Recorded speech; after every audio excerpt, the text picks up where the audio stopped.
All right, so our next lesson in hands-on equations, lesson 17, does introduce the green cube. So the green cube is a negative number, which we'd kind of talked about already. It's not like you guys didn't already kind of figure that part out. But what we need to understand about lesson 17 is that these are also considered a zero pair now. So if I have one positive and one negative, remember we've kind of talked about how if you did positive 1 plus negative 1, that should cancel out to be 0.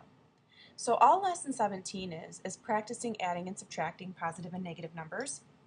So if I had a positive 6 plus a negative, there we go, a positive 6 plus a negative 5, what should our answer be?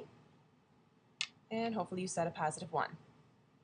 Okay, that's lesson 17. You're just practicing adding and subtracting positive and negative numbers.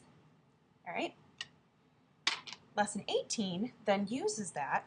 So if we had an equation like x plus 3 equals negative 5, I want to set up x plus 3, that's a positive 3, so it's a red cube, equals negative 5.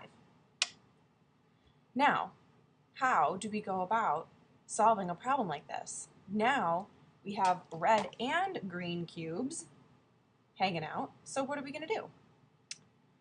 So we're going to use the same types of legal moves with our cubes as we've learned with our white and blue pawns.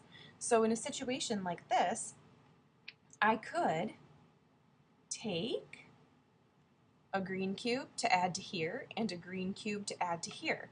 If I'm adding the same value to each side, I'm keeping my scale balanced, but then you should see over here, positive and negative 3 are also a zero pair. They cancel out, and now I have x equals negative 8.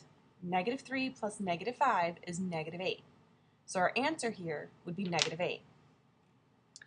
I'd like you guys to go ahead and try setting up an equation as well and figuring out how to solve it.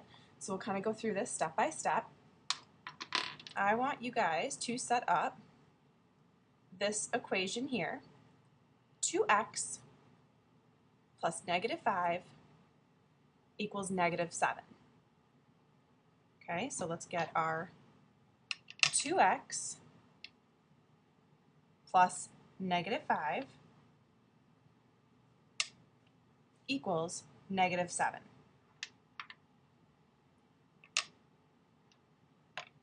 So hopefully your scale looks like mine right now. And this one we should be able to see right away if we're doing a legal move and keeping our scale balanced. If I take a negative 5 and a negative 5, I'm left with 2x equals negative 2. So x equals, and hopefully you said negative 1. So we're using the same types of legal moves as we did with our pawns, and with our red cubes too. We're just making sure that we are kind of using our knowledge of the positive and negative numbers. So go ahead and work on lessons 17 and 18. That'll be your homework for tonight. And I will post this video and the other video from lessons 14, 15, 16, 17, 18, all of that on Edmodo for you guys if you need it for your homework.